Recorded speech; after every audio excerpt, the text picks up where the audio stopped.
நஹ்மதுஹு வ நுஸல்லி அலா ரசூலிஹில் கரீம். அம்மா பாத். இந்த வகுப்பில் நாம் தொழுகையை தாக்குகின்ற நோய்களை பற்றி பார்க்க போகிறோம். நம்முடைய உடலை தாக்குகின்ற நோய்கள் எப்படி உடலை வலுவிழக்க செய்கின்றதோ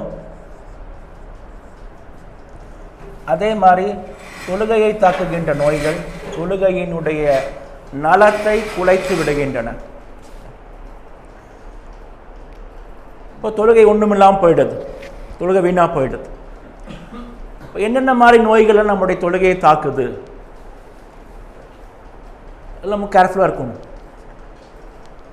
கொஞ்சம் யோசிச்சு பாருங்கள். நீங்கள் கடலுக்கு நடந்து போய் அல்லது ஆற்றுக்கு நடந்து போய் ஆற்றுல இருந்து ஒரு பக்கெட்டில் தண்ணி மொந்துட்டு வீட்டுக்கு கொண்டு வர்றீங்க அல்லது குடத்தில் கொண்டு வர்றீங்க. குடத்தில் ஃபுல்லாக ஓட்டையாக இருக்குது. சரியா? வீட்டுக்கு வந்து சேர்த்துனாக்கா ஒன்றுமே இருக்காது. மறுபடியும் போகிறீங்க, இப்போ தண்ணி சிந்தி போச்சுன்னு சொல்லிட்டு மறுபடியும் மொந்துட்டு வர்றீங்க,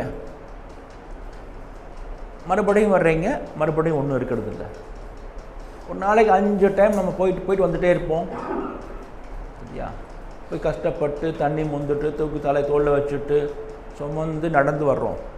ஆனால் ஒரு கிளாஸ் தண்ணி கூட நமக்கு கிடைக்கிறது இல்லை. அந்த மாதிரி தொழுகையில் ஆகிடும்.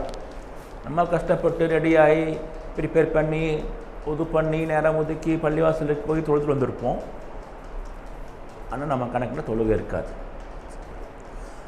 என்ன மாதிரி நோய்கள் எல்லாம் தொழுகையை பாதிக்கின்றது? ஃபர்ஸ்ட் பெரிய நோய் அல் இல்திஃபாத்.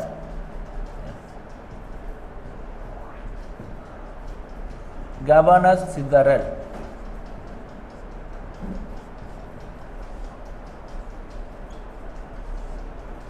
இதான் மிகப்பெரிய நோய், கவன சிதறல். நம்முடைய கவனத்தை நாம் தொலைத்து விடுவது. இமாம் இப்னுல் கய்யிம் ஜௌஜி ரஹ்மத்துல்லாஹி அலைஹி அவர்கள் ஒரு புக் எழுதியிருக்கிறாங்க. ரொம்ப அற்புதமான புக், அஸ்ராருஸ் ஸலாத், தொழுகையின் ரகசியங்கள். அதில் மிக முக்கியமான பாயிண்ட்டாக அவங்க இதான் குறிப்பிடுறாங்க. இல்திஃபாத், அப்படி திரும்பிடுறது, கவனத்தை திருப்பி விடுவது மிக மோசமான வியாதி. கவனம் அகன்று விட்டால் அல்லாஹும் கவனத்தை திருப்பி விடுவான். ஸோ நம்முடைய கவனத்தை அல்லாஹ்வை விட்டு எப்படியாவது திருப்பி விடுவது என்பதில் ஷைத்தான் குறிக்கோளோடு இருப்பான். பாருங்க, சலாத் தொழுகை அப்படின்னாக்க திக்ருல்லாஹ், இறைவனின் நினைவு.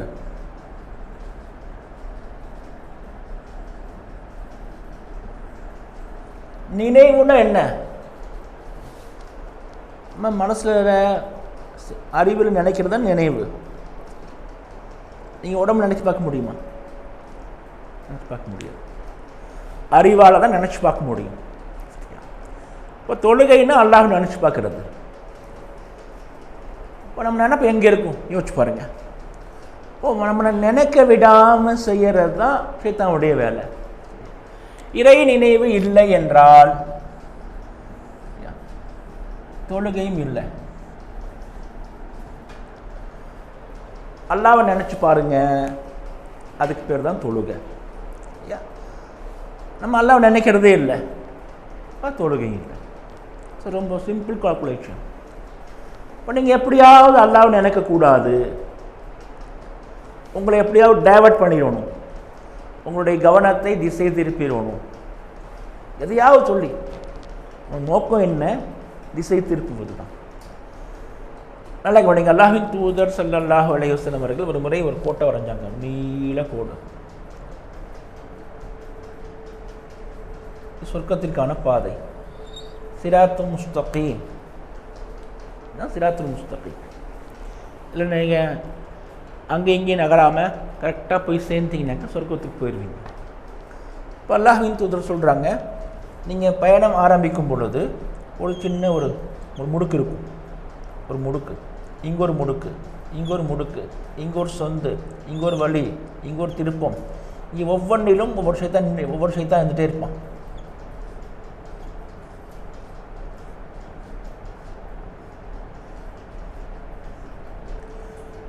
பாருங்கள், தொழுகையை தெரிந்து கொள்ள வேண்டும் என்றாலும் இந்த வரைபடத்தை நீங்கள் புரிந்து கொள்ள வேண்டும்.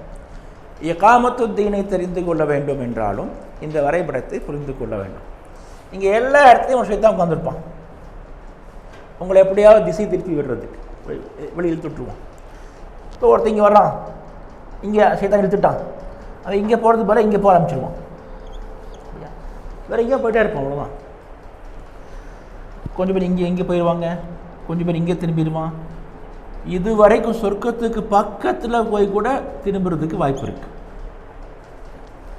இப்போ ஷைத்தானுடைய நோக்கம் இந்த வழியில் உங்களை கொண்டு போவது அல்ல, இந்த வழியில் உங்களை கொண்டு போவது அல்ல, இந்த வழியில் உங்களை கொண்டு போவது அல்ல, இந்த வழியில் உங்களை போக விடாமல் தடுப்பது. அதுதான் ஷைத்தானுடைய நோக்கம். ஒரு சிலைகள், தர்காக்கள், அவுலியாக்கள், தலைவர்கள், அரசியல்வாதிகள், கொள்கைகள், ஜனநாயகம், முதலாளித்துவம், இப்படி ஏராளமான விஷயங்கள் எங்கேயாவது உங்களை டைவர்ட் பண்ணி விட்டுறோம். நீங்கள் நேர் வழியில் போகாமல் திசை திருப்பப்படுறீங்க. அதான் ஷைத்தானோட நோக்கம். இந்த ரூட்டில் நீங்கள் போகக்கூடாது. வேறு எங்கே போனாலும் அவனுக்கு அதை பற்றி கவலை இல்லை. சரியா? நேர் வழியில் நீங்கள் போகக்கூடாது. இதே கான்செப்ட் தான் தொழுகையிலும் ஷைத்தான் கடைப்பிடிக்கிறான். நீங்கள் அல்லாஹ்வை நினச்சி பார்க்கக்கூடாது. அவ்வளோதான். நீங்கள் எதை வேணால் நினச்சிக்கோங்க, நல்ல விஷயத்தை நினைங்க. சரியா? அடுத்து எப்படி கிளாஸ் நடத்தணும், இந்த வார ப்ரோக்ராம் எப்படி பண்ணணும், அதை பற்றி யோசிங்க. அடுத்து நீங்கள் நல்ல ஒர்க் பண்ண போகிறீங்க, ஒரு மிகச்சிறந்த காரியம், அது எப்படி செய்வது, அதுக்கு எப்படி பிளான் பண்ணுறது, ஒரு மாநாடு நடத்த போகிறீங்க, ஒரு கிளாஸ் நடத்த போகிறீங்க, இந்த கிளாஸ் நீங்கள் பேச போகிறீங்க, என்ன பேசுகிறதுன்னு நீங்கள் பிளான் பண்ணுங்கள். ஒருத்தர் ஹெல்ப் பண்ண போகிறீங்க, உடம்பு சரியில்லாம ஒருத்தர் படுத்திருக்காரு, அவரை பார்க்க போகிறீங்க, அவருக்கு பணம் தேவை இருக்குது, யாரெல்லாம் சந்தித்து எப்படிலாம் பணம் கலெக்ட் பண்ணலாம் அப்படின்னு நீங்கள் மனசுக்குள்ளேயே யோசிக்கிறீங்க. என்னத்தையே யோசிங்க, ஆனால் அல்லாஹ் பற்றி மட்டும் யோசிக்காது. நல்ல யோசனை, கொஞ்சம் பேர்த்துக்கு நல்ல யோசனை, கொஞ்சம் பேர்த்துக்கு சிறப்பான யோசனை, மிகச்சிறப்பான யோசனை, கொஞ்சம் பேர்த்துக்கு நார்மலான அன்றாட நடவடிக்கைகள், கொஞ்சம் பேர்த்துக்கு மோசமான யோசனை, கொஞ்சம் பேர்த்துக்கு காதல், காமம், கொஞ்சம் பேர்த்துக்கு உலக மோகம், பொன்னாசை, பொருளாசை, ஏதாவது ஒன்று அல்லாஹ்வின் நினைவை விட்டு நம்மை திசை திருப்பி விடுவது.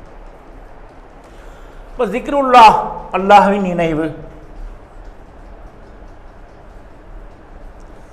ஜிக்ருல்லாஹை விட்டு நாம் திசை திரும்பவே கூடாது. தொழுகைக்கு போய் நிற்கும் பொழுதே வைராக்கியத்தோடு நிற்க வேண்டும். அல்லாஹ்வை நினைவு கூறுவதற்காக, அல்லாஹ்வை சந்திப்பதற்காக, அல்லாஹோடு பேசுறதுக்கு இங்கே வந்திருக்கோம், வேற எதையும் பண்ணக்கூடாது. இப்போ அந்த நினைப்போடு போய் நிற்கணும். சரியா? இது ரொம்ப முக்கியம். நம்ம ஃபிசிக்கலாக நம்முடைய லௌகீக வாழ்க்கையிலையும் சில ப்ராக்டிஸ் பண்ணணும். ஒரு காரியம் செய்யும் பொழுது அந்த காரியத்தில் மட்டும் தான் கவனம் இருக்க வேண்டும். நம்ம பழகணும். ஒரு காரியம் பண்ணுறீங்க, ஏதாவது ஒரு காரியம், வீட்டில் போய் உட்காந்து, இப்போ வீட்டில் போய் சாப்பிட போகிறீங்க, டிஃபன் பண்ணுறீங்க, நீங்கள் சாப்பிட உட்காரும் பொழுது சாப்பிட மட்டும் செய்யணும். சாப்பாடு மட்டும் சாப்பிடுவோம், ஃபோன் பேசக்கூடாது, ஆள்கிட்டே பேசிட்டு கூடாது, பேசிக்கிட்டே சாப்பிட்றது, ஃபோன் பேசிக்கிட்டே சாப்பிட்றது, புஸ்தகம் படிச்சுக்கிட்டே சாப்பிட்றது, டிவி பார்த்துக்கிட்டே சாப்பிட்றது, ஒரு நேரத்தில் ஒரு வேலை, ஒரு நேரத்தில் ஒரு வேலை, ஒரு வேலையை மட்டும்தான் செய்யணும். சாப்பிடும்போது சாப்பாடு மட்டும் செய்யணும். சாப்பாடு நல்லா இருக்குதா, ருசியாக இருக்குதா, நல்லா மென்று மெதுவாக அழகாக பொறுமையாக நிதானமாக சாப்பிடுங்க. ஓகேயா? டாய்லெட் போடுங்க, டாய்லெட் போடுங்க. நிறைய பேர் பார்த்தாங்க டாய்லெட் போய் புக் படிப்பாங்க. நம்மளாம் பண்ணுறதில்ல. கொஞ்சம் பணக்காரங்களாம் பார்த்தீங்கன்னாக்கா, சரியா, நிறைய வீட்டை போய் தங்குறோம்ல, வீட்டில் ஒரு டாய்லெட்டு ஒரு பாக்ஸ் வச்சுருப்பாங்க. அந்த பாக்ஸ் தள்ளி விட்டிங்கனாக்கா இந்த குமுதம், ஆனந்த விகடன், இந்த மாதிரி புக்கெல்லாம் டாய்லெட்டில் இருக்கும். காலையில் போனீங்கன்னாக்கா பேப்பர் வச்சுருப்பாங்க.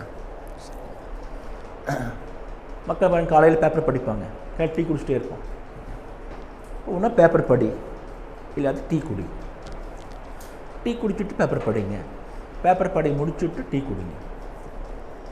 டீயை குடிச்ச மாதிரி இருக்காது.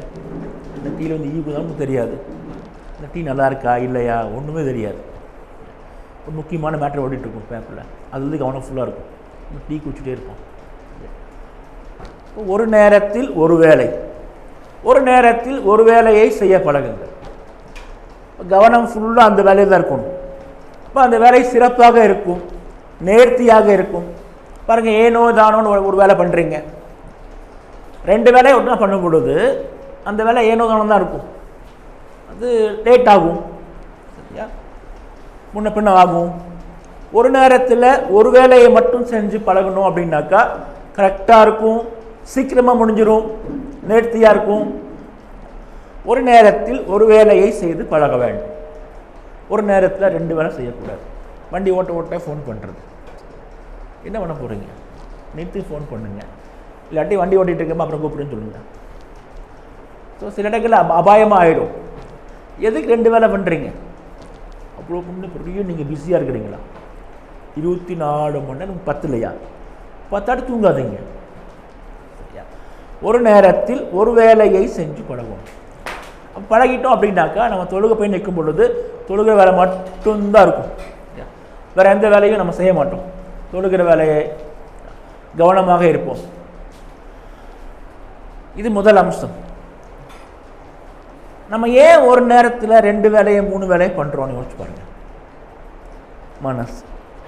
மனசுக்கு தான் காரணம். மனசுக்கு ஆசை, ஒரு நேரத்தில் 2 வேலை பண்ணணும், 2 வேலையை முடிச்சிடணும். வண்டி ஓட்டு போயிட்டே இருக்கணும், போகிறதுக்குள்ள ஒரு பிஸ்னஸ் பேசி முடிச்சிடணும், பேசிக்கிட்டே இருக்கணும்.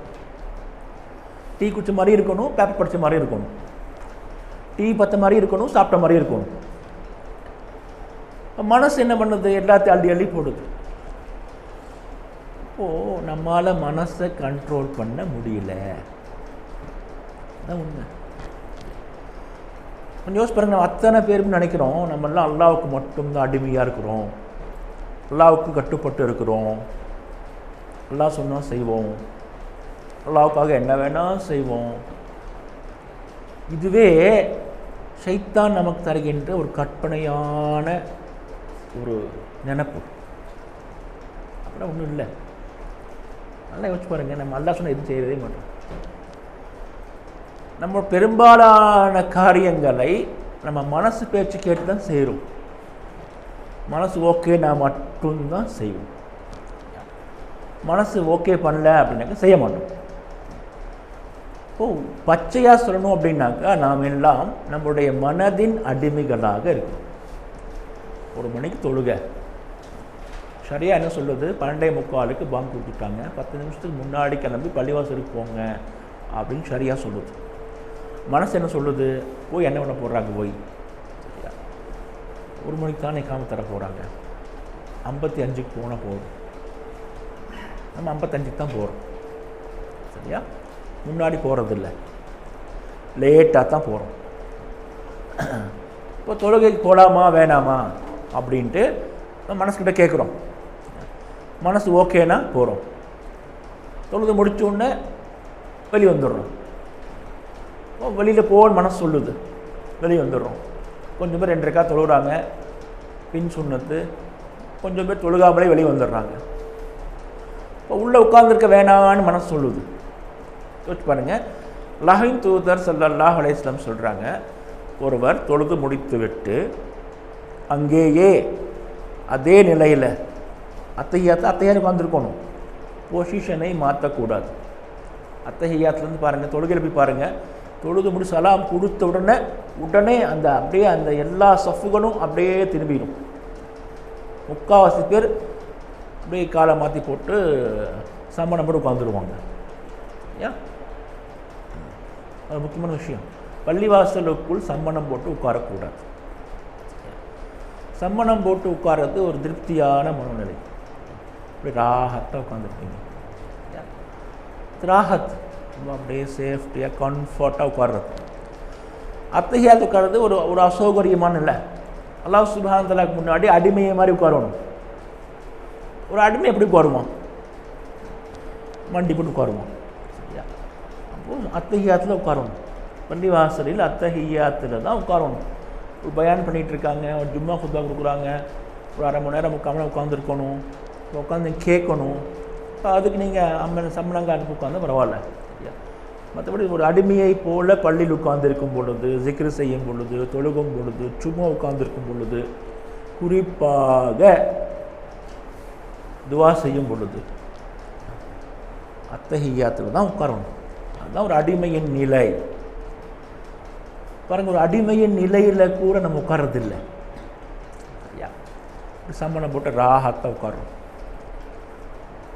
சம்மணம் போட்டு ராஹத்தை உட்காந்து வரோம். யா அல்லாஹ், அதுலேயே ஒரு திருப்தியாக இருக்கும் கேட்குறதுக்கு. அத்தையை உட்காந்து கேட்கப்படுங்க, ஒரு கெஞ்சு இருக்கணும். பொசிஷன் மாறும் பொழுது நீங்கள் அப்படியே கெஞ்ச ஆரம்பிச்சிருவீங்க. இறைவா எனக்கு புரியாதுமா. கொஞ்சம் யோசிச்சு பாருங்க. ஒருத்த அப்படியே காலம்படி உட்காந்துருக்கான். சரியா? அப்படி ஜாலியாக அப்படியே உட்காந்துருக்கேன். என்னங்க உடம்பு சரியில்லைங்க, டீ குடிக்க போகணும், 10 ரூபா கொடுங்க. நீங்கள் கொடுப்பீங்களா? கொடுக்க மாட்டோம். போட மாறேன் போயிருங்க. மொத்தம் லீவு கை பண்ணிக்கிறோம். ஐயா டீ கொடுக்கணுங்க, ஐயா 10 ரூபா கொடுங்க. நீங்கள் கொடுத்துருவீங்க. இப்போ நம்ம கேட்கறது கூட அப்படியே அந்த தோரணை, அந்த கெஞ்சுகிட மனோபாவம், இதெல்லாம் அத்தஹியாத்தில் உட்காந்து தான் வரும். சரியா? அந்த மனோநிலை, உச்சரிப்பு, பாவனை, பேச்சு, மொழி எல்லாம் மாறிடும். இப்போ அத்தஹியாத்தில் தான் உட்காரணும். வேறு வழி இல்லை, உடம்பு சரியில்லை, ரொம்ப நேரம் உட்காந்துருக்கணும், ஒருத்தர் 1 மணி நேரம் பயன் பண்ணுறாரு, அது வேறு விஷயம். பள்ளிவாசலில் உட்கார வேண்டிய நிலை அத்தஹியாத். பள்ளி போய் பாருங்கள், தொழுது முடித்த உடனே எல்லாம் கடன்னு மாறிடும். இப்போ என்ன சொல்கிறாங்க நம்ம அத்தனை பேரும்? இறைவன் ஒரு பொசிஷனை நமக்கு ஃபிக்ஸ் பண்ணி கொடுக்குறான். தொழுகையில் இப்படி உட்காருங்கப்பா அப்படின்ட்டு. எங்களால் முடியல, அது நாங்கள் அதை ஃபாலோ பண்ண மாட்டோம், இன்னும் சலாம் கொடுத்தோன்னே மாற்றிக்கொண்டோம். தானே உண்மை? நீங்கள் தஹியாத்தில் உட்காருங்க என்று அல்லாஹ் ஃபிக்ஸ் பண்ணுறான் ஒரு ஒரு ஒரு இருப்பை. சலாம் கொடுத்த உடனே ஓடா அந்த வழியில் உட்காந்துருக்குறோம், டக்குன்னு மாறிடும். இது ஒரு உதாசீனப்படுத்துகிற மாதிரி. அல்லாஹ்வின் தூதர் ஸல்லல்லாஹு அலைஹி வஸல்லம் சொல்கிறாங்க, தொழுகை முடிஞ்ச உடனே அப்படியே உட்காந்துருங்க, அப்படியே உட்காந்துருங்க, டைவர்ட் ஆகாதீங்க, உலக காரியங்களை பற்றி சிந்திக்காதீங்க, உலக காரியத்தை பற்றி பேசவும் செய்யாதீங்க, அப்படி உட்காந்துட்டே இருங்க. அதே நினைவில் எவ்வளோ நேரம் நீங்கள் உட்காந்துருப்பீங்களோ அவ்வளோ நேரம் உங்களுக்கு தொழுத நன்மை கிடைக்கும். ஒரு 5 நிமிஷம் உட்காந்துருக்கிறீங்க, ஒரு 10 நிமிஷம், 1/4 மணி நேரம் அப்படியே உட்காந்துருக்கிறீங்க, திக்ர் பண்ணிக்கிட்டு, அப்படி இறைவனை பற்றி சிந்திச்சுக்கிட்டு, சரியா? வேறு தஸ்பீ ஓதிக்கிட்டு, குர்ஆன் ஓதிக்கிட்டு அப்படி உட்காந்துட்டே இருக்கிறீங்க 1/4 மணி நேரம். ஒரு 1/4 மணி நேரம் உங்களுக்கு தொழுத நன்மை கிடைச்சிட்டே இருக்கும்.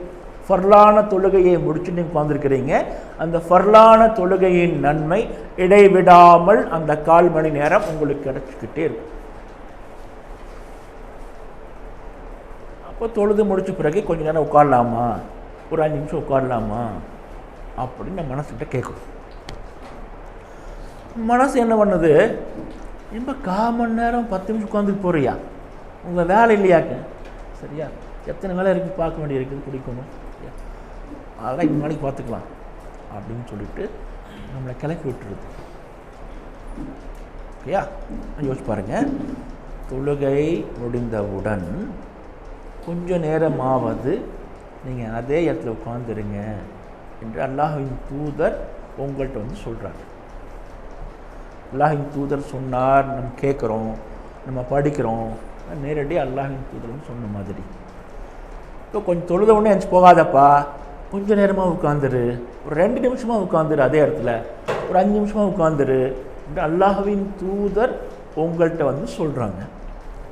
உங்கள் மனசு, ஓப்பா வேறு வேலை இல்லையா, ஐயா தொழுது முடிச்சிட்டோம்ல, இன்னும் உட்காந்துருக்கணுமா, இன்னும் ஃபர்லா, இது ஆதாரம் இருக்குதா, ஐயா இப்போ எஞ்சி போகலாம், நம்ம எஞ்சி போயிடும். சொல்லுங்கள், நீங்கள் அல்லாஹ்வின் தூதர் சொன்னதை கேட்டிங்களா, இல்லை உங்கள் மனசு சொன்னதை கேட்டிங்களா? அல்லாஹ்வின் தூதர் ஸல்லல்லாஹு அலைஹி வஸல்லம் சொல்கிறாங்க, பள்ளிவாசலுக்குள் சென்றால் உட்காராதீங்க. 2 ரக்காத் நஃபில் தொழுகாமல், தஹியத்துல் மஸ்ஜித், தொழுகை பள்ளிவாசலுக்கான ஒரு முகமன், தஹியத்துல் மஸ்ஜித், 2 ரக்காத் தொழுகாமல் பள்ளிவாசலில் உட்காராதீங்க. நீங்கள் பள்ளிக்கு போகிறீங்க, சரியா, ஒன்று உட்காந்துருக்கும், டைம் இருக்கும், இன்னும் 5 நிமிஷம் 6 நிமிஷம் டைம் இருக்கும். நீங்கள் முன்னு வீட்டில் திறந்துருக்கலாம், பள்ளிக்கு போகணுன்னு உட்காந்துருக்கோம். மகரிப் போயிடுறோம், தொழுகு டைம் இருக்காது, உட்காந்துடும். உட்காரக்கூடாது. மகரிப் தொழுகைக்கு உள்ளே போகிறீங்க, 2 ரக்காத் தொழுறதுக்கு டைம் இல்லை, பாங்கு கொடுத்துட்ருக்காங்க, சரியா, நம்ம உட்காரக்கூடாது. அல்லாஹ்வின் தூதர் உட்காராதே சொல்கிறாங்க. கொஞ்சம் யோசிச்சு பாருங்கள், அல்லாஹ்வின் தூதர் உங்களை பார்த்து உட்காராதே அப்படிங்கிறாங்க, நீங்கள் போஸ்ட் உட்காந்துடுறீங்க, என்ன அர்த்தம்? அல்லாஹ்வின் தூதர் ஸல்லல்லாஹு அலைஹி வஸல்லம் அவர்கள் ஒரு முறை பயான் பண்ணிட்டு இருக்காங்க, குத்பா நடந்துட்டு இருக்குது, வெள்ளிக்கிழமை. சஅத் இப்னு அபி வக்காஸ் உள்ளே வர்றாங்க. அல்லாஹ்வின் தூதர் அந்த உரையாடலில் உட்காரங்கே அப்படின்னு சொல்கிறாங்க. அந்த வேறு ஏதோ ஒரு மேட்டர் வந்துட்டு இருக்குது, அதில் உட்கார் அப்படின்னு சொல்கிறாங்க. சஅத் இப்னு அபி வக்காஸ் வெளியில் வந்துட்டுருக்காரு, வெளியில் அது உள்ளே என்ட்ரு ஆறாரு, அங்கேயே உட்காந்துட்டார். தர, அது வெறும் தர, மண் தர, வெளியில் செருப்பெல்லாம் கிடக்குது, அங்கேயே உட்காந்துட்டார். அல்லாஹ்வின் தூதர் கொஞ்சம் கழிச்சு பார்த்தா அவங்க அங்கே உட்காந்துருக்கு. ஏங்க அங்கே வந்துருக்குறீங்க? அல்லாஹ்வின் தூதர் நீங்கள் தான் உட்கார சொன்னீங்க, நான் உட்காந்துட்டேன். உள்ள வாங்க, உட்கார் என்று சொன்னால் உட்காந்துட்டார். அவர் யாருக்கு சொன்னாங்க, எதுக்கு சொன்னாங்க, எதுவுமே அவர் கேட்கவே கவனிக்கவே இல்லை. நம்ம என்ன பண்ணுறோம், அல்லாஹ்வின் தூதர் ஸல்லல்லாஹு அலைஹி வஸல்லம் உட்காராதே அப்படின்னு சொல்கிறாங்க, உட்காந்துரும். அல்லாஹ்வின் பள்ளிவாசலுக்குள் போய் 2 ரக்காத் தொழுகாமல் நீங்கள் உட்காருகின்றீர்கள் என்றால் அல்லாஹ்வின் ஷரியத்தில் குற்றவாளியாக எழுதப்படுவீர்கள். அல்லாஹ்வின் தூதர் உட்காராதேன்னு சொல்லியிருக்காங்க, இவன் உட்காந்துட்டான் போய். ஏன் உட்காந்து நீங்கள் பதில் சொல்லணும் மரமே இல்லை. இப்போ நம்ம ஏன் உட்காரணும்? மனசு சொல்லுது உட்கார், நிற்காத, உட்காந்துக்கோ. நல்லா யோசிச்சு பாருங்கள். நீங்கள் சாப்பிட்றது, நீங்கள் டீ குடிக்கிறது, இதெல்லாம் மனசு பேச்சை கேட்டு தான் குடிக்கிறீங்க. உங்களுக்கு பிடிச்சமான கடையில் போய் பிடிச்சமான இடத்துல உட்காந்து டீ குடிக்கிறீங்க. டீ குடித்தா தான் காலையில் டாய்லெட் போக முடியும் அப்படின்னு மனசு சொல்லுது. இப்போ என்ன இருக்குது? ஒன்றும் கிடையாது. டீக்கும் டாய்லெட் என்ன இருக்குது? ஒரு கனெக்ஷனும் கிடையாது. மனசு சொல்லுது காலை எழுந்து டீ குடிக்கணுங்க, இல்லாட்டி ஒரு மாதிரியாக இருக்கும், ஒன்றும் ஆகாது, ஆக மாட்டேங்க. காலை எந்திரிச்ச உடனே டீ குடிக்கணும் மனசு சொல்லுதா? மனசு கேட்காது. அப்படின்னு சொல்லுங்க. நான் ஒருத்தர் சொன்னேன், டெய்லி அல்லாஹ்வின் தூதர் ஸல்லல்லாஹு அலைஹி வஸல்லம் அவர்கள் இரவு நேரத்தில் தூங்க போகும் பொழுது தொழுகைக்கு செய்வதை போல ஒழு செஞ்சுட்டு தூங்க போக சொல்லியிருக்காங்க. அது ஒரு முக்கியமான சுன்னத். அது அவர் சொல்கிறார், அது எப்படிங்க முடியும்? தூங்க போகிறோம், தூங்க போகும்போது ஒது பண்ணோன்னாக்கா தூக்கம்லாம் போயிடும். தண்ணியை ஒது பண்ணால் தூக்கம்லாம் போயிடும். அப்புறம் எங்கேயும் தூங்குறது அதெல்லாம் ஒன்றும் கிடையாதுங்க. முகம் ஃப்ரெஷ்ஷாக இருக்கிறதுக்கும் தூக்கத்துக்கும் என்ன கனெக்ஷன் இருக்குது? ஒரு கனெக்ஷன் கிடையாது. நீங்கள் மைண்டாக டயர்ட் ஆகிடுச்சு, காலையிலேருந்து இருக்கீங்க, இரவு போகிறது எல்லாம் ஓய்வுக்காக படைச்சிக்கிறான். ஸோ நீங்கள் நிறைய தூக்கம் ஒருத்தம் செய்யும். உங்கள் மூஞ்சில் ஃப்ரெஷ்ஷாக இருக்கும், தூக்கம் வராமல் போயிடும். தூங்குங்க, தூங்க முன்னாடி ஒது பண்ணுங்க அப்படின்னாக்கா அவரால் முடியல. அது ஒரு நினைப்பு, அந்த நினைப்புக்கு நம்ம பழியாயிடுறோம். மூஞ்சியை கழுவிட்டால் தூக்கம் வராது, எல்லாம் வரும். இப்போ ஒவ்வொருத்தருக்கும் ஒரு பழக்கம். ஒருத்தருக்கு டீ குடிக்காமல் டயர்ட் வராது, ஒருத்தர் நைட் தூங்கும்போதும் டீ குடிச்சு தூங்குவான், ஒருத்தனுக்கு காலை எஞ்சும் டீ குடிச்சே ஆகணும், ஒருத்தனுக்கு இட்லி வச்சோம்னாக்கா 3 சட்னி வைக்கணும், இல்லாட்டி உள்ளே இறங்காது. ஒருத்தனுக்கு இந்த குழம்பு பிடிக்காது, அந்த குழம்பு பிடிக்காது, அது பிடிக்காது, இது பிடிக்காது. இதெல்லாம் என்ன? இதெல்லாம் மனசு. நல்லா கனெக்ட் பண்ணி பாருங்கள். நம்ம பண்ணுற காலையிலேருந்து நைட்டு வரைக்கும் நம்ம பண்ணுற எல்லா காரியங்களில் முக்கால்வாசி காரியங்களை மனசு பேச்சு கேட்டு தான் பண்ணுறோம். மனசுக்கு பிடிச்ச காரியத்தை தான் பண்ணுவோம், மனசுக்கு பிடிக்கல பண்ண மாட்டோம். அதுக்கு ஏதாவது 1008 காரணம் சொல்லிக்குவோம், அது அப்படியாங்க, இது அப்படியாக்குன்ட்டு. உண்மையான காரணம் உங்கள் மனசுக்கு அது பிடிக்கல. இப்போ மனசுக்கு பிடிக்கிறதுனால தான் நம்ம தொழுகு போகிறோம், மனசுக்கு பிடிக்கிறதுனால தான் 2 ரக்காத் நஃபில் தொழுகிறோம், மனசுக்கு பிடிக்கிறதுனால தான் பள்ளிவாசலில் உட்காந்துருக்குறோம், மனசுக்கு பிடிக்காட்டி உட்கார மாட்டோம். இப்போ நம்ம அல்லாவுக்கு அடிமையாக இருக்கிறோமா, ஷரியத்தின் பேச்சு கேட்குறோமா, மனசின் பேச்சு கேட்குறோமா, மனசுக்கு அடிமையாக இருக்கிறோமா? இப்போ நீங்கள் நிதானமாக உட்கார்ந்து யோசிச்சு பார்த்தீங்கன்னாக்கா நம்ம மனசுக்கு தான் அடிமையாக இருக்கிறோம். மனசை எப்படி கண்ட்ரோல் பண்ணுறது அப்படிங்கிறது நம்ம இன்னொரு கிளாஸில் பார்ப்போம் இன்ஷா அல்லாஹ். இப்போ மனசை கண்ட்ரோல் பண்ணால் தான் இந்த கவனம் சிதறாமல் தாக்க முடியும். இப்போ நம்ம கவனம் எங்கேயும் போகாது, மனசு கண்ட்ரோலாக வச்சுருக்கோம். நோ நோ, நம்ம பேச்சு தான் மனசு கேட்கணும், மனசு பற்றி நம்ம கேட்கக்கூடாது. கொஞ்சம் பேர் பாருங்கள், நைட்டு படுத்து தூங்கிட்டு இருப்பாங்க பெட்டில், அவனுக்கு தூக்கமே வராது, சரியா? அப்படி எப்படியும் புரண்டுக்கிட்டே இருப்போம், ரொம்ப நேரம் புரண்டுக்கிட்டே இருப்பாங்க.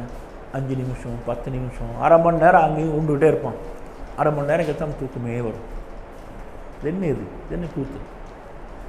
பெட்டில் போய் படுக்கிறது தூங்குறதுக்காகத்தான். பெட்டில் போய் படுத்தீங்கன்னாக்கா உடனே தூக்கம் வரணும். அல்லாஹ்வின் தூதர் ஸல்லல்லாஹு அலைஹி வஸல்லம் தூங்கும்போது சில திக்ர்களை எல்லாம் ஓத சொல்லியிருக்காங்க. நீங்கள் ப்ராப்பராக எல்லா திக்ர்களையும் ஓதுனீங்கனாக்கா உங்கள் அரை மணி நேரம் ஆகும். ஒரு நார்மலாக கொஞ்சோண்டு ஓதுனீங்கனாக்கா ஒரு 10 நிமிஷம் 1/4 மணி நேரம் ஆகும். 10 நிமிஷம் திக்ர்லாம் ஓதி முடிச்சுட்டு 1/4 மணி நேரம் எல்லாம் ஓதிட்டீங்க, படுத்தா தூங்கணும். எல்லா திக்ரும் ஓதி முடிச்சிட்டிங்க அப்படின்னாக்கா 30 செகண்ட்லேருந்து 60 செகண்டுக்குள்ளே 1 நிமிஷம் நீங்கள் தூங்கிடணும். தூக்கம் வரலையா என்று உட்காந்துடணும். 1 நிமிஷம் ஆச்சு 2 நிமிஷம் ஆச்சு தூக்கம் வரல, 2 நிமிஷத்துக்கு மேலே உங்களுக்கு தூக்கம் வரவில்லை என்றால் என்று உட்காந்துடணும் சேரில். உட்காந்து புரள்வதற்கான இடம் இல்லை படுக்க, அது தூங்குவதற்கான இடம். படுத்தா தூங்கணும், அவ்வளோதான். யா இப்போ மனசு நம்ம கண்ட்ரோல் பண்ணணும், படுத்தணும் தூங்கணும். 30 செகண்ட்லேருந்து 60 செகண்டுக்குள்ளே தூக்கம் வரணும். எங்கே படுத்தாலும் தூக்கம் வரணும். கட்டாந்தரையில் படுத்தாலும் தூக்கம் வரணும், கல்லில் படுத்தாலும் தூக்கம் வரணும். நான் பெட்டில் படுத்தாலும் தூக்கம் வரும், பாயில் படுத்தா தூக்கம் வராது, ஏசி போட்டு தான் தூக்கம் வரும், இல்லாட்டி தூக்கம் வராது. இதெல்லாம் என்ன? இதெல்லாம் எங்கே படுத்தாலும் தூக்கணும். காலை எழுந்தோன்னு நம்ம எழுந்திக்கணும். கண்ணு முடிச்சிட்டிங்களா அடுத்த செகண்ட் நீங்கள் பெட்டை கீழே நிற்கணும். இப்படி உட்காந்துக்கிட்டே இருப்பாங்க. பெட் கொஞ்சம் எல்லாரும் தான் வந்துருக்காங்க, தூங்கி எழுந்திரிச்சு பெட்டில் அப்படி உட்காந்துக்கிட்டே இருப்பாங்க. ஒரு 5 நிமிஷம் 10 நிமிஷம், அப்புறம் தான் மெதுவாக ஆடி அசைஞ்சு நடந்து வருவாங்க. இதெல்லாம் நாம் மனசுக்கு அடிமையாக இருக்கிறோம் அப்படிங்கிறது தான் காட்டுது. ஆனால் மனசுக்கு அடிமையாக இருக்கிறது, நம்ம பேச்சு தான் மனசு கேட்கணும். இப்போ கவனம் சிதறாமல் நாம் தொழுக வேண்டும். மனசுங்கிற ஒரு குதிரையை இழுத்து பிடிச்சா தான் அது ஒழுங்காக ஓடிக்கிட்டே இருக்கும். கொஞ்சம் யோசிச்சு பாருங்கள், நீங்கள் ஒரு தேரில் ஓடிட்டுருக்கிறீங்க, 5 குதிரை பிடிக்காங்க, அப்படி இழுத்து 5 வளைச்சி பிடிச்சி இப்படி நின்று கொண்டு ஸ்ட்ரென்த்தாக, சரியா? நீங்கள் குதிரை ஓடி போயிட்டு முடியும். 5 விட்டுட்டீங்க, நீங்கள் இப்படி ஜாலியாக உட்காந்துருக்கிறீங்க. இருந்தாங்க யோசிச்சு பாருங்கள், ஒவ்வொன்றும் ஒரு மாதிரி ஓடும், சரியா? வண்டி கீழே புரண்டுரும், எங்கே ஓடிடும், வேறு மரம் ஓடும், எந்த குதிரையும் இழுக்க முடியாது. இப்போ மனசு தான் முக்கியம், அப்படி எழுத்து கண்ட்ரோலாக பிடிச்சிருக்கும். இப்போ கவனத்தை சிதறாமல் நாம் தொழுக வேண்டும். கவனம் சிதறிவிட்டால் என்ன பண்ணுறது? திக்ருல்லா விட்டு கவனம் சிதறுது, அங்கே இங்கேன்ட்டு.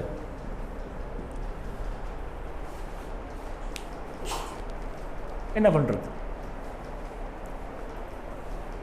சில ப்ராக்டிஸ்களை எல்லாம் நம்ம தனியாக நின்று தொழுகும் போது தான் பண்ணி பார்க்கணும். நம்ம 2 ரக்காத் தொழுகிறோம், நான் சொல்கிற மாதிரி 2 ரக்காத் தொழுது பாருங்க. கவனம் சிதறக்கூடாது. கவனம் சிதைந்து விட்டால் மறுபடியும் முதல்ல ஆரம்பிப்பேன் அப்படின்னு முடிவு பண்ணிக்கணும்.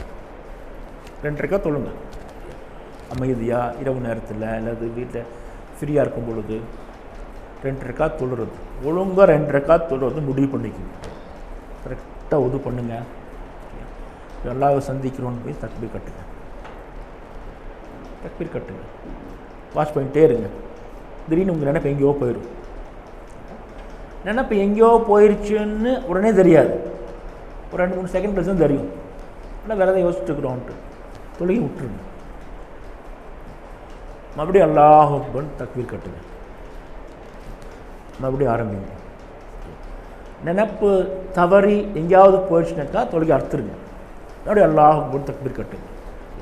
ஒரு 2 ரக்காத்தை ஒழுங்காக கவனம் செதறாமல் தொழுது முடிக்கிறது. இன்றைக்கி 2 ரக்காத்தை தொழுதே தீர்றதுன்னு முடிவு பண்ணுங்க. ருக்கு போயிட்டீங்க, வரீங்க, நினைப்பு வந்துருச்சு, முடிச்சிடுங்க. எந்திரிக்கிறீங்க, சர்தா போகிறீங்க, கண் பார்வை எங்கேயோ போயிடுச்சு, அடா இங்கே போடுறா விட்டுருங்க. சர்தாக்கு போயிட்டீங்க, திரும்பி வந்து போடுறீங்க, சலாம் கொடுக்க போகிறதுக்கு முன்னாடி ஏதோ நினைப்பு வந்துருச்சு, தொழுகி முடிச்சுடுங்க. 2 ரக்கா தொழுங்க, 2 ரக்கா தொழுது பாருங்கள், பயங்கர கஷ்டமாக இருக்கும். தொழுது பழகிட்டீங்க வச்சுக்கோங்களேன், அப்படியே கொஞ்சம் கொஞ்சமாக தொழுகை முடிக்கிறத நிப்பாட்டோம். நான் தொழுகை முடிக்கிறது இல்லை, ஆனால் ஃபஸ்ட்டு ஆரம்பிக்கிறது. போயிட்டு இருக்கிறீங்க, அல்ஹம்துலில்லாஹி ரப்பில் ஆலமீன் ஒன்று முடிச்சிட்டிங்க, இன்னலில் முத்தகீன மஃபாதா ஹதாயிக வஅனாபா வகவாயிப அத்ராபா முடிச்சுட்டு சலாத்துக்கு போகிற நேரத்தில் கவனம் திரும்பிடுச்சு. ஃபஸ்ட்டு ஆரம்பிங்க, அல்ஹம்துலில்லாஹி ரப்பில் ஆலமீன். தொழுகை முடிக்காதீங்க, ஃபஸ்ட்டு ஆரம்பிங்க. கவனம் தொலைப்பதற்கான ஒரு கருவி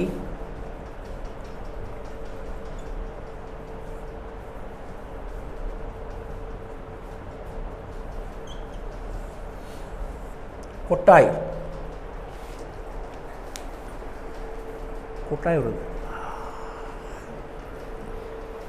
இப்போ நீங்கள் வந்து ஷைத்தான் அடி வாங்கிட்டீங்கன்னு அர்த்தம். கொட்டாய் விட்டீங்கன்னா, கொட்டாய் விட்டவுடன் கவனம் அப்படி கொஞ்சம் போயிடும். ஷைத்தான்ட்ட நம்ம அடிக்ட் ஆகிட்டோம். வாட்ச் பண்ணிட்டே இருங்க. அல்லாஹ்வின் தூதர் சொன்ன கொட்டாய் விடவே கூடாது. தொழுகையில் நீங்கள் கொட்டாய் விடக்கூடாது. கொட்டாய் வந்துச்சுன்னா அதை அடைக்கும், விடக்கூடாது. கொட்டாய் வரப்போகுது, அது ஷைத்தானின் தாக்குதல், நம்ம அதுக்கு அலோவ் பண்ணக்கூடாது அப்படின்னு நம்ம கவனமாக எச்சரிக்கை இருந்தால் கொட்டாய் விடாமல் பண்ணணும்.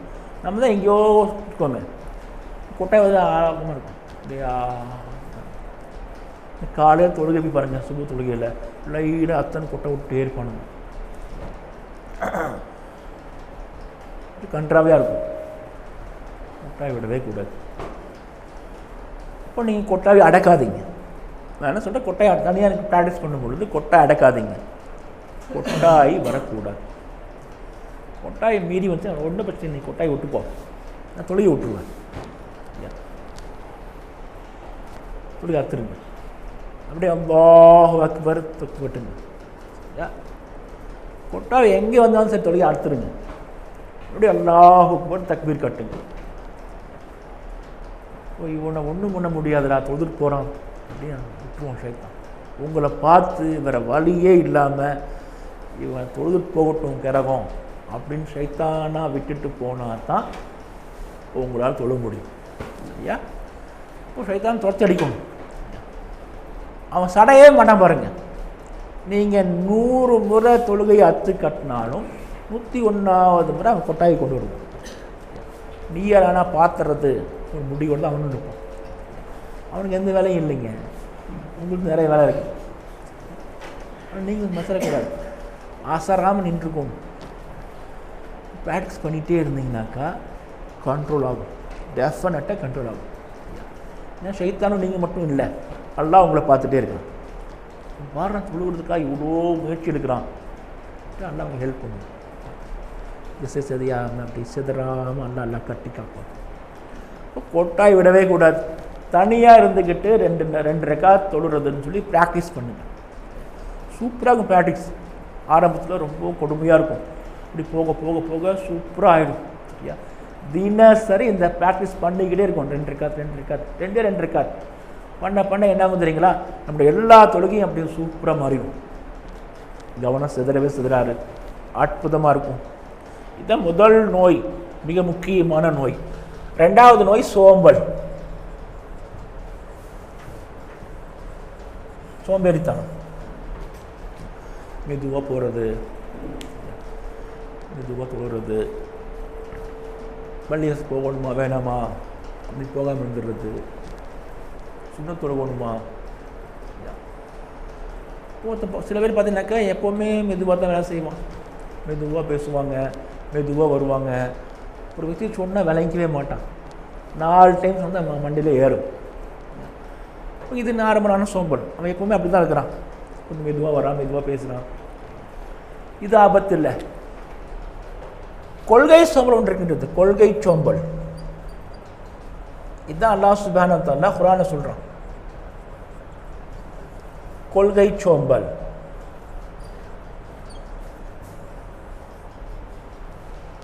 அவர்கள் தொழுகைக்கு வந்தால் சோம்பலாக வருகிறார்கள்.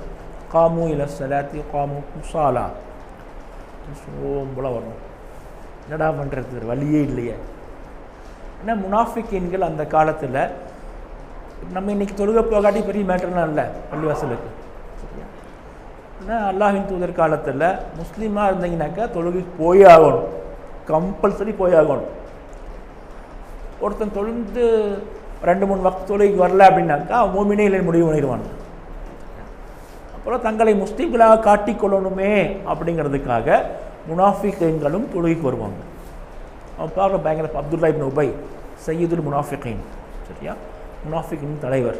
அவர் பார்த்தா பெரிய தலப்பாக கட்டியிருப்பார், ஆள் ஹைட்டாக அடிக்கிருப்பார், பெரிய தலப்பாக தாடி ஃபுல்லாக விட்டுருப்பார், பயங்கர அவுலியா மாதிரி இருப்பார் அவர். ஆனால் சையதுல் முனாஃபிகீன், முனாஃபிகீன்களுக்கெல்லாம் அவர் தான் தலைவர். வக்தில் கரெக்டாக இருப்பாங்க எல்லாருமே, ஃபஸ்ட்டு ஸ்டெஃப்பில் 2வது ஸ்டெஃப்பில் நின்றுருப்பாங்க. ஆனால் அவங்க தொழுகை வர்றது சூப்பராக வருவாங்க. என்ன பண்ணுறது, வழியே இல்லையே, தொழுகை போய் தீர வேண்டி இருக்கின்றது. இப்போ இன்றைக்கி நிறைய பேர் அப்படி தான் இருக்கிறாங்க. நிறைய பேர் பாருங்கள், ஏதாவது அமைப்பில் இருப்பாங்க, ஏதாவது ஒரு சங்கத்தில் ஜமாத்தில் இருப்பாங்க, ரொம்ப ஆர்வமாக இருப்பாங்க. இப்போ தாடி விட ஆரம்பிச்சிருவாங்க. இப்போ கொஞ்ச நாள் பார்த்தீங்கன்னா அந்த ஆர்வம்லாம் வற்றி போய் அப்படி தொழுகையெல்லாம் கம்மியாகி அவன் இயக்கத்தொடர்பையும் கட் பண்ணிவிட்டு அவன் ஒன்றும் பிஸ்னஸ் ஒன்று இருப்பான். நல்லா கொண்டீங்க. இப்போ அவனுக்கு இஸ்லாம் பெரிய சம்மந்தம் ஒன்றும் இல்லை, தனியாக விலகி போயிட்டான். ஆனால் தாடி விட்டு வச்சுருப்பான். ஏன்னா அவன் தொழுதான இல்லையே யாரும் பார்க்க போகிறது இல்லை, அவன் நோன்பு வைக்கிறான இல்லை யாரும் பார்க்க போகிறது இல்லை, தாடியெல்லாம் பார்க்குறாங்கல்ல. இப்போ தாடி சேவ் பண்ணணும்னு சொல்லி அவங்க ஆசையாக இருக்கும், தாடி வைக்க அவங்க பிடிக்காது. இது என்ன பண்ணுறது, எல்லோரும் பார்க்குறானுங்களே, நம்மளை வேறு மாதிரி நினச்சிக்குவானுங்களே அப்படிங்கிறக்காக வேண்டி வேறு வழியே இல்லாமல் அப்படி தாடி வச்சுருப்பார். கொஞ்சோண்டு வச்சுருப்பார் அவர், அப்படி ஒட்டமாக. அதை வைக்கிறதுக்கு அவர் மனசு இருக்காது. தாடி வைக்கிறது வைக்கலையாங்கிறது என்ன சொல்ல ஒரு மேட்ரு. அவருக்கு பிரியமே இல்லை அந்த காரியத்தில், வேறு வழி இல்லாமல் மக்களுக்காக வைக்கிறார். அந்த மாதிரி நிறைய மக்கள் வழி இல்லாமல் தொழு வருவாங்க. என்னடா பண்ணுறது, இது சோம்பல், இது நிஃபாக்கின் சோம்பல். உள்ளத்தில் ஈமான் இல்லை, வெளியில் நம்ம தொழுகையாறு மாதிரி காமிச்சுக்கிறோம். இது மோசமான சோம்பல். இந்த சோம்பல் இருக்கக்கூடாது, ரொம்ப கேர்ஃபுல்லாக இருக்கணும். சாதாரணமாக நம்ம சோம்பலாக இருக்கிறோம், உடம்பு சரியில்லை சோம்பலாக இருக்கிறோம், காலை எந்திரிச்சோம் சோம்பலாக இருக்குது, அது வேறு விஷயம். தொழுகை போகவே பிடிக்கல, அந்த சோம்பல் இது. தொழுகை போகவே பிடிக்கல, கரெக்டாக 1 மணிக்கு தொழுகை அப்படின்னாக்கா 12:58 தான் உள்ளுக்குள்ளே வருவாங்க. தொழுது சகசியம் தொழுவாங்க. இமாம் ஜமாத் முடிஞ்சு சலாம் கொடுத்த உடனே வலது பக்கம் சலாம் கொடுத்த உடனே எங்கள் இமாம் இடது பக்கம் சலாம் கொடுத்தாரோ இல்லையோ டக்குன்னு வெளியே ஓடிடுவோம். நிறைய பேர் இருக்காங்க பாருங்கள், பள்ளிவாசல் உட்காரவே மாட்டான், கரெக்டாக சுண்ணத்துலைக்கு மட்டும் வருவோம், முடிச்சுன்னு உள்ள ஓடிடுவோம். ஏன் இப்படி பண்ணுறாங்க கொஞ்சம் யோசிச்சு பாருங்கள். இப்போ நம்ம கிளாஸ் நடத்திட்டு இருக்கோம், இது என்னுடைய கட்டுப்பாடு உள்ள இடம். ஒருத்தர் வரார், நான் நினச்சா அவரை உள்ளே அலோவ் பண்ணலாம், வந்து உட்காருங்க, உங்களுக்கு ஸ்பெஷல் கிளாஸ், அவருக்கு அலோவ் பண்ண அவசியம் இல்லை, நான் அவர் அலோவ் பண்ணி உட்காருங்க அலோவ் பண்ணுறேன். அப்போ அவர் இங்கே உட்கார்ந்தது எனக்கு பிடிக்கல, அங்கேயே நில்லுங்க இங்கே நிறுத்திடுறேன், அவருக்கு வெயிட் பண்ணிட்டே இருக்கார். அதுவும் எனக்கு பிடிக்கல. என்ன விஷயம் பாய், அப்படியா சரி நீங்கள் போயிட்டு ஒரு 1/2 மணி நேரம் கழிச்சு வாங்க அப்படின்னு வெளியே அனுப்பிச்சிடுறேன். ஒருத்தர் இங்கே வர்றாருனாக்கா அங்கே இங்கே உட்கார்ந்திருப்பதும் உட்கார முடியாமல் வெளியே சென்று விடுவதும் என்னை பொறுத்த விஷயம், சரியா? அவர் இங்கே உட்காரணும் ஆசைப்பட்டாலும் கூட நான் வெளியே போடானா போய் தான் ஆகணும், சரியா? நான் உங்கள் வீட்டுக்கு வரேன், நல்லா கவனிங்க, நான் உங்கள் வீட்டுக்கு வரேன், உஸ்தாத் வந்திருக்காங்க நீங்கள் உட்கார வைக்கிறீங்க, டீ குடிக்கிறீங்க, காஃபி கொடுக்குறீங்க, ஏதாவது சாப்பிட்டு போங்கன்னு சொல்கிறீங்க, உபசரிக்கிறீங்க. ஓகே, நீங்கள் ஏதோ அவசர வேலையாக இருக்கிறீங்க, சரியா, ஒன்றா கொஞ்சம் இருக்குது, அப்புறம் சந்திப்போம் அப்படின்னு நாசுக்கும் சொல்கிறீங்க. ஓகே, ஒன்றும் பிரச்சனை இல்லை, நான் வந்துடுறேன். நான் உங்கள் வீட்டுக்கு வந்தால் கூட அங்கே உட்கார்ந்துருக்கிறதோ உங்கள் உபசரிப்பை ஏற்றுக்கொள்வதோ, சரியா, இல்லை உடனடியாக அங்கே கிளம்பி செல்வதோ உங்களை பொறுத்த விஷயம் தானே. உண்மை ஹக்கு. ஒருத்தன் தொழுக போகிறான், பள்ளிவாசல் ஒருத்தன் தொழுக போகிறான், சரியா, அவன் தொழுக வர்றது அந்த பள்ளிவாசலின் சொந்தக்காரன் அல்லாவுக்கு பிடிக்கவே இல்லை. எதுக்கு இங்கே வர்றான், சொன்ன பேச்சு கேட்க மாட்டேங்கிறான், தொடர்ந்தா பொய்யே பேசுகிறான், எந்த வேலையும் செய்கிறது இல்லை, சரியா, ஹலால் ஹராம் எதையும் பார்க்க மாட்டேங்கிறான், தன்னை முஸ்லீமாக அல்லாவுக்கு முன்னால் காட்டிக்கிறதுக்கு வெக்கப்படுறான், சரியா, அவன் நஃப்ஸ் பேச்சையை கட்டியிருக்கிறான், தொழுகை மட்டும் வர்றான். அவனை பார்த்தாலே அல்லாவுக்கு பிடிக்கல. என்ன பண்ணுவான் பாருங்க, அவனை பார்த்தாலே அல்லாஹ் சுப்ஹானஹு வ தஆலாவுக்கு பிடிக்கல. இப்போ என்ன பண்ணுவான், துரத்தி விட்டுருவான். சலாம் கொடுத்தோன்னு அவன் உட்கார மாட்டாங்க, இல்லை ஓடிடுவான். அவன் அங்கே உட்கார்ந்து இருப்பது அல்லாவுக்கு பிடிக்கல, அவன் தொழுகைக்கு வர்றதே அல்லாவுக்கு பிடிக்கல. வேறு வழி இல்லாமல் 12:58 உள்ளே வர்றான். உள்ளே வந்த உடனே எக்காமத் சொல்கிறாங்க, நேராக ஒது போய் நேராக வந்து சஃப்ல தான் நிற்கிறான். அல்லது ஒரு ரக்காத் லேட்டாக வர்றான், சரியா, ஒரு ரக்காத் லேட்டாக வர்றவன் சஃப்ல ஆரம்பித்த உடனே வந்து நிற்கிறவன் என்றைக்காவது நடந்தால் பரவாயில்ல, ரெகுலராக அப்படி நடந்துக்கிட்டே இருக்குதுன்னாக்கா அவனால் அவனுடைய தொழுகைக்குள்ளே போக முடியாது, சரியா. ஸோ அவன் தொழுகைக்குள்ளே வரவே மாட்டான், சலாம் கொடுத்து வெளியே ஓடிடுவான். வந்தவுடன் சிட்டுக்குருவிக்கு போல சிட்டனை பறந்து போகின்றவர்கள் அங்கு வருவதே அல்லாவுக்கு பிடிக்கலன்னு அர்த்தம். நம்ம வர்றதே அல்லாவுக்கே பிடிக்கல, நமக்கு எப்படி இருக்கும், அது என்ன தொழுகை, அது என்ன பள்ளிவாசல், அது வேஸ்ட். இப்போ நம்ம நல்லா நம்மை அலோவ் பண்ண வேண்டும். கொஞ்சம் சீக்கிரம் வாங்க, ஒரு கல்யாணத்துக்கு கூப்பிட்றீங்க, நீங்கள் ஒரு நாள் முன்னாடி வந்துடுங்க, ஒரு ப்ரோக்ராம் கூப்பிட்றீங்க, கொஞ்சம் முன்னாடி வாங்க, அது ஒரு கண்ணியம். இப்போ வாங்க, விருந்துக்கு வரீங்க, கொஞ்சம் முன்னாடி வந்துடுங்க, வாங்க, உங்களுக்கு தேவையான எல்லா வசதியும் செஞ்சு கொடுக்குறோம், நம்ம இதை உட்காந்துருங்க, ராகத்தாயிருங்க, ரிலாக்ஸாக ஆயிக்கிங்க, அப்புறம் வந்து ஃபங்க்ஷன் அட்டெண்ட் பண்ணுங்க, சரியா. இது கண்ணியம். எல்லாம் அவங்க கண்ணியப்படுத்துகிறாங்க, வாங்க முன்னாடி வாங்க, பாங்க கொடுத்துன்னு வாங்க, வந்து 2 ரக்காத் தொழுங்க, பேசாமல் அமைதியாக உட்காந்துருங்க. நீங்கள் அமைதியாக உட்கார்ந்திருக்க தொழுகையை எதிர்பார்த்து ஒருவன் உட்கார்ந்து இருந்தால் தொழுத நன்மை அவனுக்கு கிடைக்கும். அவனுக்காக வானவர்கள் இஸ்திக்ஃபார் செஞ்சுட்டே இருப்பாங்க, சரியா.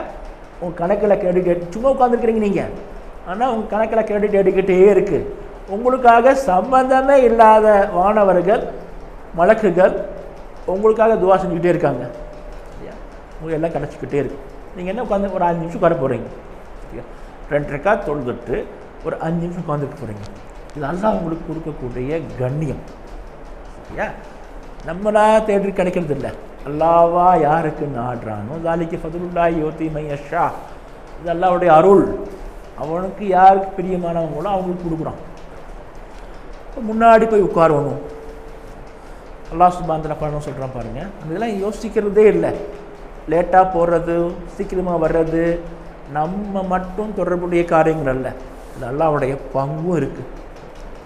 அல்லாஹ் சுப்ஹானஹு வ தஆலா சொல்கிறான் அலம் நஷ்ரஹ் ஆயத்தில், ஃபைதா ஃபரகத ஃபன்சப் வைலா ரப்பிக ஃபரகப். இது ஒரு முக்கியமான மேட்ரு, இது முக்கியமான மேட்ரு, யாரும் யோசிக்கிறதே இல்லை. குர்ஆன் கேட்க நம்ம பார்த்து, உங்களுக்கு ஏதாவது ஓய்வு பொழுது கிடைத்தால் என்ன செய்கிறீங்க, ஃபைதா ஃபரகத ஃபன்சப் வைலா ரப்பிக ஃபரகப். உங்களுக்கு ஏதாவது ஓய்வு பொழுது கிடைச்சா என்ன பண்ணுவீங்க? ஃபார் எக்ஸாம்பிள், நீங்கள் இப்போ வேலைக்கு போகிறீங்க, நீங்கள் ஷட் டவுன் ஆயிடுச்சு, உங்கள் வேலை இல்லை, இல்லை வேறு ஏதோ ஒரு திடீர் காரணம், உங்கள் எந்த ஒர்க்கும் இல்லை, இன்னும் ஒரு 1 மணி நேரத்துக்கு உங்களுக்கு எந்த வேலையுமே இல்லை, டோட்டலாக ஃப்ரீயாக இருக்கிறீங்க, நீங்கள் என்ன பண்ணுவீங்க? குர்ஆன் கேட்குது. செல்ஃபோன் எடுத்து பேசுவீங்களா, ஃபேஸ்புக் பார்ப்பீங்களா, வாட்ஸ்அப் பார்த்துட்டே இருப்பீங்களா, சொந்தக்காரங்கள்ட்ட ஃபோன் பண்ணி பேசுவீங்களா, இல்லை யாராவது உங்கள் நண்பர்களை பார்க்க போவீங்களா, இல்லை பழைய நண்பர்கள் தொடர்புலேயே இல்லாத யாராவது ரொம்ப தூரத்துக்கு போயிட்டாங்க அவங்களுக்கு ஃபோன் போட்டு உறவு புதுப்பிச்சுக்குவீங்களா? என்ன பண்ணுவீங்க? நம்ம இந்த மாதிரி இதை தான் பண்ணுவோம். நம்ம என்றைக்காவது நம்முடைய வாழ்நாளில் 1 மணி நேரம் 2 மணி நேரம் நமக்கு எந்த வேலையுமே இல்லை, சரி ஓகே பள்ளிவாசல் போகலாம் வாங்க ஒரு 2 ரக்காத் தொழுகலாம் என்று தொழுதுருக்கிறீங்களா? என்றைக்காவது ஒரு நாள் ஒரு 2 மணி நேரம் எங்கள் எந்த வேலையுமே இல்லை, பள்ளிவாசலுக்கு போகலாம், ஒரு வீட்லேயே 2 ரக்காத் தொழுகலாம், அல்ல கொஞ்சம் நேரம் குர்ஆன் ஓதலாம் என்று ஓதியிருக்கின்றீர்களா? தொழுதிருக்கின்றீர்களா? குர்ஆன் கேட்குது. ஒரு நல்ல அடிமையாக நாம் இருந்தால், மனசுக்கு அடிமையாக இல்லாமல் உண்மையிலேயே அல்லாஹ்வின் அடிமைகளாக நம்ம இருந்தோம் அப்படின்னாக்கா, நமக்கு என்றைக்காவது ஓய்வு பொழுது கிடைச்சால் அல்லாஹ்வை பற்றிய சிந்தனை வந்துடும். பள்ளிக்கு போயோ இல்லை வீட்லேயோ 2 ரக்காத் தொழுதுருக்கும். இதுதான் குர்ஆன் சொல்லுது. உங்களுக்கு ஓய்வு பொழுது கிடைத்தால் இறைவனுடைய தியானத்தில் நிலைச்சி விடுங்க. உங்கள் இறைவனை நோக்கி உங்கள் முகத்தை எல்லாம் திருப்பி விடுங்கள். நம்ம அது பண்ணுறதே இல்லை, யோசிச்சு பார்க்குறதே இல்லை. இன்றைக்காவது லைஃப் பண்ணியிருப்போம்னு கேட்டால் யாருமே சொல்ல மாட்டேங்கிறாங்க. யாரும் அந்த மாதிரி ஒரு சந்தர்ப்பத்தை யாரும் சிந்தித்தே பார்க்க மாட்டேங்கிறாங்க. எந்த வேலையுமே இல்லை, எனக்கு என்ன பண்ணுறது? அப்போ உலக வேலை தான் செய்கிறோம். எந்த வேலையுமே இஸ்லாமிய பணி செய்யவா அப்படின்னாக்கா உலகத்தை காரணம் காட்டுறாங்க. வேலை இல்லை, நேரம் இல்லைன்னு சொல்லிட்டு. வேலையே இருக்குது, நேரமும் இருக்குது, அப்போ என்ன பண்ணுறேன்னா அப்பவும் இது பண்ண மாட்டேங்கிறாங்க. நாம் இது எல்லாம் யோசித்து பார்த்துட்டே இருக்கோம். 3வது தொழுகையில் திருட்டு.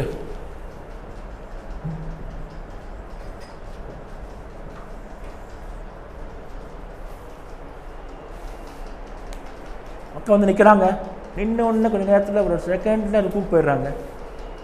ருக்குக்கு போனதும் தெரியாது, நிற்கிறதும் தெரியாது, அனுப்பிச்சிடுறாங்க. மலான்னு சஜாக்கு போயிடுறாங்க. சஜாக்கு போனோடனே மறுபடியும் 2 சஜா போய் நின்றுறாங்க. வந்து ஒரு நிமிஷத்தில் 1 ரக்காத், இன்னும் 1 நிமிஷத்தில் 2 ரக்காத், 2 நிமிஷத்தில் 2 ரக்காத் முடிச்சுடுறாங்க. 2 நிமிஷத்தில் 4 ரக்காத் தொழுவா இருக்காங்க. பயங்கர ஃபால் தொழுகிறாங்க. என்ன காரணம்? அல்லாஹ்வின் தூதர் ஸல்லல்லாஹு அலைஹி வஸல்லம் இப்படி தொழுகின்றவனை திருடன் என்று சொல்கிறாங்க. ஹதீஸ்ல வருது, தொழுகை திருடன். இவன் திருடன். ருக்குவை திருடிக் கொள்கின்றான், சஜிதாவை திருடிக் கொள்கின்றான், இருப்பை திருடிக் கொள்கின்றான், கயாமை திருடிக் கொள்கின்றான். தன்னுடைய சொந்த வீட்டிலேயே கண்ணம் போட்டு திருடுபவன். யாருக்காக தொழுகிறீங்க?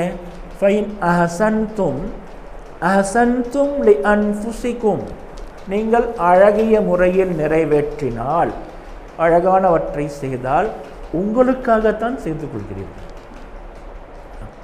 யார் கொடுக்க போகிறீங்க? நமக்காக தான் தொழுகிறோம். நல்லா பொறுமையாக நிதானமாக தொழுதான் நமக்கு தான் கிடைக்க போகுது. சரியா? ஏன் இப்படி தொழுறோம்? தொழுகையாளிகளில் பெரும்பாலான மக்கள் தொழுகை திருடர்களாக இருக்கிறாங்க. ஸோ இந்த தொழுகையினால அவங்க எந்த பயனும் கிடையாது. தொழுகை என்பது நிதானமாக செய்ய வேண்டிய ஒரு செயல். நிறுத்தி நிதானமாக பொறுமையாக அமைதியாக ஒன்றுக்கு 2 முறை யோசிச்சு பார்த்து, சரியா? ஏன்னா முழுக்க சிந்தனை மனசு தொடர்பானது. அப்படியே அழகத்தாக சூப்பராக தொழுகணும். நம்ம குழந்தைகள் தொழுகை கற்றுக் கொடுக்கும் பொழுதே வேகமாக தொழக்கூடாது, அவசரமாக தொழக்கூடாது. யோசிச்சு பாருங்கள், சரியா 2 இடங்களில் தொழுகை தடை செய்யுது. உங்களுக்கு சாப்பிட வச்சுட்டாங்க, சாப்பிட கூப்பிட்றாங்க வாங்கன்ட்டு, தொழுவு போகாதீங்க. ஃபஸ்ட் இருக்கிற நீங்கள் கவனம் ஃபுல்லாக சாப்பாட்டில் இருக்கும், தொழுவு போகாதீங்க. 2வது உடம்புல கழிவு இருக்குது, 1க்கு வருது 2க்கு வருது, சரியா? கழிவை சுமந்து கொண்டு தொழுவு போகாதீங்க. இன்னும் அவஸ்தையாக இருக்கும். வேகம் தொழுகணும், சீக்கிரம் தொழுகணும், கவனம் ஃபுல்லாக அடக்கிறதுலே இருக்கும், சரியா? அவ்வளோ கஷ்டப்பட்டு ஏன் தொழுகாது. இப்போ அவசரமாக தொழுகக்கூடாது, நிதானமாக தொழுகணும். தொழுகை திருட்டை எப்போதும் செய்யக்கூடாது. அப்படி இந்த கழிவு மேட்டர், அல்லாஹ்வுக்கு முன்னாடி போய் நிற்கிறோம், நாம் சிறுநீரையோ மலத்தையோ அடக்கி கொண்டு நிற்கக்கூடாது. அவஸ்தை மட்டும் இல்லை, அது ஒரு அவஸ்தை மட்டும் இல்லைன்னா அல்லாஹ்வுக்கு முன்னாடி போய் நிற்கிறீங்க. நறுமணத்தோடு நிற்கணும், தூய்மையாக நிற்கணும் இல்லையா. வயிற்றுக்குள்ளே மலத்தை வச்சுருக்குறோம், வெளியில் கொட்ட போகிறோம், கொட்டிட்டு வா, கொட்டிட்டு க்ளீன் பண்ணி வந்து நெல். கையில் மலத்தோடு போய் அதுக்கு அல்லாஹ் முன்னாடி நிற்கிறீங்க, அது கழிவு தானே, அது நஜீஸ். நான் உங்கள் வீட்டுக்கு வர்றேன், நீங்கள் குப்பையை கொட்ட வெளியே போயிட்டுருக்கிறீங்க சரியா. அப்படியே வந்து நீங்கள் குப்பை பிடிக்குவீங்களா? ஒரு நிமிஷம் கொட்டி வந்துடுவீங்களா? அங்கேயே வச்சுட்டு வந்துடுவீங்க. குப்பையை சுமந்து கொண்டு யாரையும் நீங்கள் வரவேற்பீங்களா? யாரையும் உபசரிப்பீங்களா? ஒரு கையில் குப்பை, இன்னொரு கையில் சோத்துவாளி, உபசரிப்பீங்களா? உட்காந்து பேசுவீங்களா? அல்லாஹ்வுக்கு முன்னாடி போய் நிற்கும் பொழுது கழிவோடு எப்படி நிற்க முடியும்? கழிவு இருக்கக்கூடாது. அல்லாஹ்வுக்கு முன்னாடி நின்று போய் நிற்கும் பொழுது கழிவு இருக்கக்கூடாது. உடல் கழிவு, உள்ளத்துலேயும் கழிவு இருக்கக்கூடாது, சிந்தனையிலையும் கழிவு இருக்கக்கூடாது.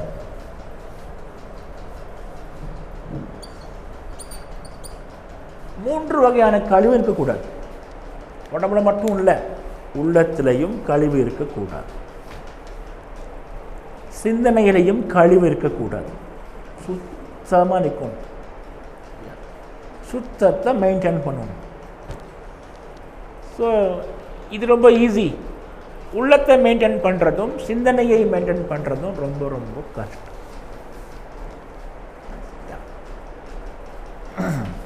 முதல்ல வாங்க, ஆரம்பிச்சதுக்கே வாங்க, ஒது பண்ணுறோம். ஒது பண்ணி முடித்த உடனே நம்ம அல்லாஹ்ட்ட ஒரு துவா கேட்குறோம். அல்லாஹும்ம ஜஅல்னி மினத் தவ்வாபீன வஜஅல்னி மினல் முத்தஹிரீன். யா அல்லாஹ், என்னை தௌபா செய்பவனாக ஆக்கு, தூய்மையாளனாக ஆக்கு. துவாவுடைய பொருள். நம்ம கைகாலெலாம் கழுவிட்டோம். கைகால்களை மட்டும்தான் நம்மளால் கழுவ முடியும், உள்ளத்தை கழுவ நம்மால் முடியாது. எனவே உள்ளத்தை கழுவு, சிந்தனையை கழுவு. நான் இந்த கழுவை அப்புறப்படுத்திட்டேன், இந்த கழுவை என்னால் அப்புறப்படுத்த முடியாது, இந்த கழுவையும் என்னால் அப்புறப்படுத்த முடியாது, நீ கொஞ்சம் ஹெல்ப் பண்ணு. அல்லாஹ்ட்ட கேட்குறோம் மனப்பூர்வமாக, யா அல்லாஹ் என்னை தௌபா செய்பவனாக ஆக்கு, தூய்மையாளனாக ஆக்கு. உண்மையிலேயே அல்லாஹ்ட்ட கேட்குறான். அல்லாஹ் அவனுக்கு உதவி செய்யும். உள்ளத்தையும் சிந்தனையும் கழுவ வேண்டும் என்றால் அல்லாஹுடைய உதவி தேவை. மூன்றையும் கழுவிக்கொண்டு தூய்மையாக அல்லாஹ்வுக்கு முன்னாடி போய் நிற்க வேண்டும். சில முக்கியமான குறிப்புகளை மட்டும் உங்களுடைய கவனத்துக்கு நான் கொண்டு வந்திருக்கிறேன். இத்துடன் இந்த தொழுகை வகுப்பு நிறைவு பெறுது சரியா. மனதை அடக்குவது நம்ம இன்னொரு வகுப்பில் பார்ப்போம். தொழுகை நம்ம என்ன கற்றுக்கிட்டோமோ அதை நடைமுறைப்படுத்த வேண்டும் சரியா. அதுதான் ஃபாய்தா, அதுதான் யூஸ்ஃபுல். ஒரு விஷயத்தை அல்லாஹ் சுப்ஹானஹு வ தஆலா உங்கள் கவனத்துக்கு கொண்டு வந்து சேர்த்திட்டான். இப்போ நீங்கள் என்ன பண்ண போகிறீங்கன்னு நல்லா பார்ப்போம். நீங்கள் நடைமுறைப்படுத்துகிறீங்க சரியா, உங்கள் தொழுகையை அடியோடு மாற்றிட்டீங்க, இன்னும் அழகாக சூப்பராக பரவசம் ஊட்டுகின்ற ஒரு இன்பமாக உங்கள் தொழுகையை மாற்றிக்கிட்டே இருக்கிறீங்க. இப்போ அல்லாஹ் சுப்ஹானஹு வ தஆலா உங்களுக்கு இன்னும் தொழுகை எப்படி அழகாக்குவது, தொழுகையின் மூலமாக நம்முடைய ஆன்மாவின் ஒளியை எப்படியெல்லாம் பெருக்குவது என்று இன்னும் உங்களால் கற்றுக் கொடுப்பான். ஸோ தொழுகை என்பது கற்க ஆரம்பித்தால் சாகும் வரைக்கும் கற்றுக்கிட்டே இருக்கலாம். தொழுகை ஈமானுடைய வெளிப்பாடு. ஸோ ஈமான் எப்படி அதிகரிச்சுக்கிட்டே போகுமோ அதே மாதிரி தொழுகை இன்பமும் அதிகரிச்சுக்கிட்டே போகும். அல்லாஹ்வின் தூதர் ஸல்லல்லாஹு அலைஹி வஸல்லம் என்னுடைய கண்களின் குளிர்ச்சி தொழுகையில் இருக்குது அப்படின்னு சொல்லியிருக்காங்க. வக்து வந்தவுடன் பிலாலை அல்லாஹ்வின் தூதர் அழைப்பாங்க. யா பிலால் அர்ஹி, எங்களுக்கு இறைப்பாறுதலை தா, ஓய்வைத்தா. இப்போ அல்லாஹ்வின் தூதர் பேச்சை கேட்டுட்டு உடனே இப்போ பாங்க் கொடுப்பார். பாங்க் கொடுத்த உடனே அல்லாஹ்வின் தூதருடைய முகம் தோற்றம் எல்லாம் மாறிடும். அவருடைய ராஹத்தா ஃபீல் பண்ண ஆரம்பிச்சுருவாங்க. அன்னை ஆயிஷா ரலியல்லாஹு அன்ஹா சொல்கிறாங்க, அல்லாஹ்வின் தூதர் ஸல்லல்லாஹு அலைஹி வஸல்லம் எங்களோட உட்காந்து பேசிகிட்டு இருப்பாங்க. நாங்கள் எதாவது வேலை பண்ணிட்டு இருந்தால் எங்களை ஹெல்ப் பண்ணுவாங்க, காய்கறி நறுக்குவது, மாவு பிசைறது, நீங்கள் எதாவது கூட மாட ஒத்தாசை பண்ணுவாங்க. இதெல்லாம் எப்போனாக்கா பாங்கு சத்தம் கேட்குற வரைக்கும் தான். பாங்கு சத்தம் கேட்டால் அல்லாஹ்வின் தூதர் அடியோடு மாறிடுவாங்க. அவங்க ஏதோ ஒரு அந்நிய ஒரு அந்நிய கிரகத்துன்னு வந்த பிறவை மாதிரி ஆயிடுவாங்க. நாங்கள் எல்லாம் வேறு யாரோ, அவர் வேறு யாரோ, அவர் வேறு ஏதோ ஒரு பூமியை சேர்ந்தவர், நாங்கள் வேறு ஏதோ ஒரு பூமியை சேர்ந்த மாதிரி டோட்டலாக அந்நியதாக மாறிடுவார். அவர் மாதிரி எல்லாம் அப்படியே எழுந்து போயிடுவாங்க. அவரை நாங்கள் இத்தனை நாள் பார்க்காதது மாதிரி, பேசி பழகாத மாதிரி அப்படி ஆயிடுவாங்க. வேறு உலகத்திற்கு அல்லாஹ்வின் தூதர் சென்று விடுவார். இது பரவசம். இது எப்படி அடைவது என்று அல்லாஹ் உங்களுக்கு காட்டி கொடுத்துக்கிட்டே இருப்பான். ஸோ தொழுகையை நீங்கள் சாகும் வரைக்கும் கற்றுக்கொண்டே இருக்கலாம். இதுவரைக்கும் கற்றுக்கொண்டதை நீங்கள் எந்த அளவுக்கு அமுல்படுத்தி கொண்டிருக்கிறீர்கள் என்பதை பொறுத்தது அது. ஸோ நாம் கற்றுக்கொண்டதை அல்லாஹ் சுப்ஹானஹு வ தஆலா சூரத்துல் ஜுமர் அத்தியாயத்தில் மூமின்கள் யார் என்றால் அவர்கள் தாங்கள் செவியேற்றதை உன்னிப்பாக கவனிப்பார்கள், அதில் மிக அழகானதை நடைமுறைப்படுத்த தொடங்கி விடுவார்கள். நாம் நடைமுறைப்படுத்த ஆரம்பித்தால் அல்லாஹ்வுடைய அருளும் ரஹ்மத்தும் நம் மீது இன்னும் அதிகம் அதிகம் பொழிந்து கொண்டே இருக்கும் என்பதை உங்களுக்கு நினைவூட்டிக் கொண்டு செய்கின்றேன். வாஹிரு தாவன் அல்ஹம்துலில்லாஹி ரப்பில் ஆலமீன்.